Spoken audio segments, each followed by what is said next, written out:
Dan দেরিতে ঘুম থেকে উঠল। তার ডান কাঁধে ব্যথা বা পা আড়ষ্ট। মিরিয়ন নাস্তা নিয়ে ঘরে এল এবং তদারকিতে বসল।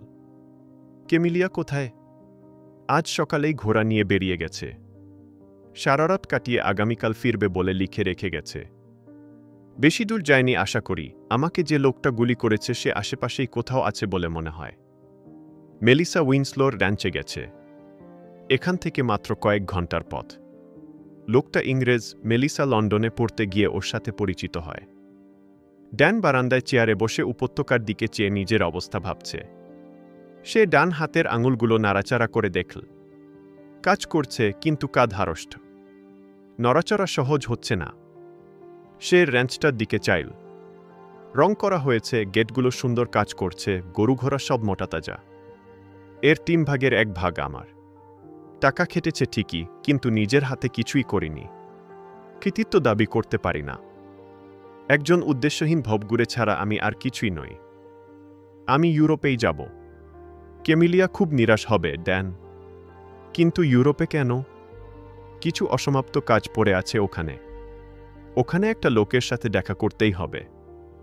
তুমি তো বললে না তোমার অংশটা পছন্দ হয়েছে কিনা? আমি অনেক ভেবে, অনেক চিন্তা করে এটা নকশা করেছি। অন্য বিষয় নিয়ে মগ্ন ছিলাম। ভুলেই গেছি। ঘুরিয়ে দেখাবে না?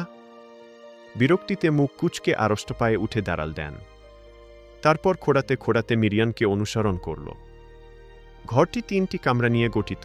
একটি শোবার ঘর, একটি বসার ঘর এবং একটি বাথরুম। ড্যান বসার ঘরে ঢুকল। দেয়ালের পাশে শেলফে অনেক বই। ড্যান বইগুলোর দিকে এগিয়ে গেল। পড়তে ভালোবাসো জানি, তাই যেসব বইয়ের কথা বলেছিলে তার সাথে মেলিসা আর ওর স্বামীর সাহায্য নিয়ে আরও কিছু বই সংগ্রহ করেছি আমরা। আমার হয়ে উইন্সলো দম্পতিকে ধন্যবাদ জানিয়ে দিও। তোমাকে আর কেমিলিয়াকেও অনেক ধন্যবাদ। মিরিয়ন চলে গেল। ড্যান বইগুলো ঘেঁটে দেখতে শুরু করল। একটি একটি করে বের করে উল্টে পাল্টে দেখছে। প্রত্যেকটাই ভালো বই। বারান্দার দরজাটা খোলার শব্দে বই হাতেই ওদিকে ফিরল ড্যান। দরজায় কিট দাঁড়িয়ে আছে। তার হাতে পিস্তল। এবার তোমাকে পেয়েছি। খুন করব এখন, কেউ টেরও পাবে না। কথা শেষ করেই কিট গুলি করল। মাত্র 10 ফুট দূর থেকে করা গুলির ধাক্কায় ড্যান পিছিয়ে বুকশেলফটার ওপর পড়ল। উল্টে পড়ার মধ্যেই সে কোমরে গোজা পিস্তলটা বের করে ফেল। ওর কাঁধ শেলফ ছোঁয়ার সাথে সাথে সেও গুলি করল। আর একটি গুলির ধাক্কা অনুভব করল সে। দ্বিতীয়বার গুলি করার সময় কিটকে পড়ে যেতে দেখল।